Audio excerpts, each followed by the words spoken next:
7 августа грузинская сторона продолжала обстрел астинских населенных пунктов из крупнокалиберной артиллерии. Вслед за селом Дменис интенсивному обстрелу подверглись Сарабук, Сатыкар и южные окраины Цхинвала. Обстрел велся со стороны подконтрольного Грузии села Эредви. Более 20% строений в селении Дменис было разрушено. Жители укрывались в подвалах, поэтому невозможно было даже приблизительно определить потери.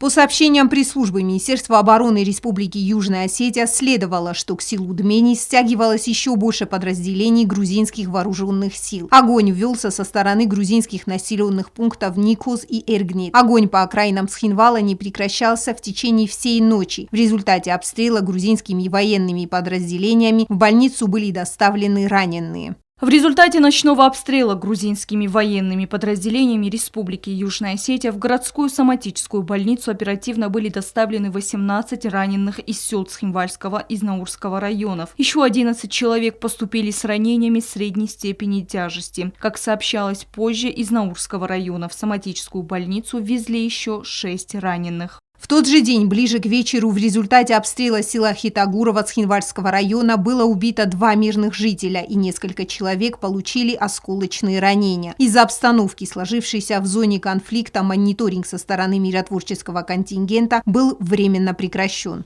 Численность миротворческого контингента при складывающейся ситуации однозначно недостаточна для поддержания обстановки в нормальном состоянии. Я считаю, что пришло время, когда нужно принимать решение об увеличении численности российского миротворческого контингента, подчеркнув в своем интервью командующий смешанными силами в зоне грузино-астинского конфликта Марат Кулахметов.